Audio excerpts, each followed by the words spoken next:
Сакам да кажам дека оваа представа Малата сирена е направена во Театар Куманово пред 4 години и еве се уште се игра на сцената на Театар Куманово, сега во Центар за култура и навистина побудува голем интерес кај публиката. И навистина бевме изненадени позитивно и пријатно кога вчера ни јавија од фестивалот во Штип дека сме добитници на 3 награди.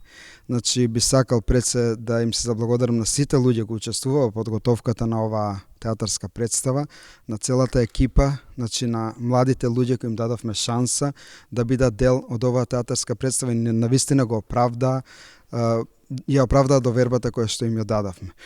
За наградата особено се радувам бидејќи ова ми е прва награда, актерска награда, актер на вечерта. Наградата само ми е мотивација за да продолжам и понатаму да го правам она што сакам да го правам. А тоа е да градам улоги, да правам ликови.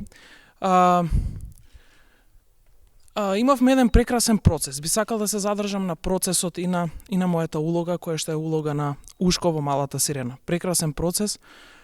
Имав колеги кои што даваат се од себе кога стојат на сцена, нели? Тоа не е само во оваа представа, тоа се гледа и во сите представи на Театар Куманово.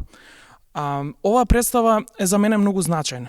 Со оваа представа израснав, тоест со оваа приказна израснав. Ликот на Ушко од секогаш ми беше омилен во цртаните филмови.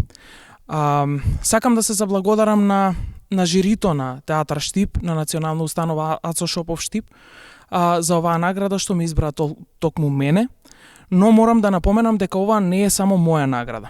Ова е награда и на моите колеги, на сите мои колеги кои се дел од представата Малата сирена, но и на мојата публика која што постојано не мотивира и мене и моите колеги за да даваме се од себе и да постигнеме вакви остварувања. Тука морам да ги споменам Александра Михајловска, која што е мој партнер на сцена, Марко Трајковиќ, Анастасија Величковиќ, која што е во алтернација на Сања Русевска и на Владанка, Владо Дечиновски, Дубравка Киселички, Кети Дончевска Илич и така натаму, да ако некого заборавив, нека ми простат. Ова беше моја прва костимографија всушност и ова ми е и прва награда. Една потврда за она кое што започнав да го работам тогаш, дека го работам и дека сум на добар пат. Уште на самиот почеток имаше позитивни коментари, меѓутоа ова после 4 години е голема потврда за сето тоа. И искрено се надевам и дека понатаму представата ќе има позитивен одзив. Што се однесува до костимите, уште на самиот почеток, самата работа за представа за деца го подига нивото на креативност на нивото на креативност многу високо, што значи дека немаше граници, немаше нешто кое што не можеше да се изведе тогаш. Ова ми беше мена прва сценографија воопшто. Прв процес, нов, бидејќи имам завршена архитектура и некако од тој свет се прифрлив наваму. Морам да кажам дека е многу позабавен,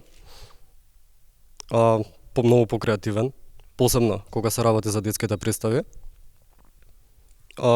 Како што истакна Кети, креативноста нема граници. Мислам, целата таа имагинација детска се обидуваме да ја доловиме на сцената и успеавме со оваа представа тоа да го изведеме.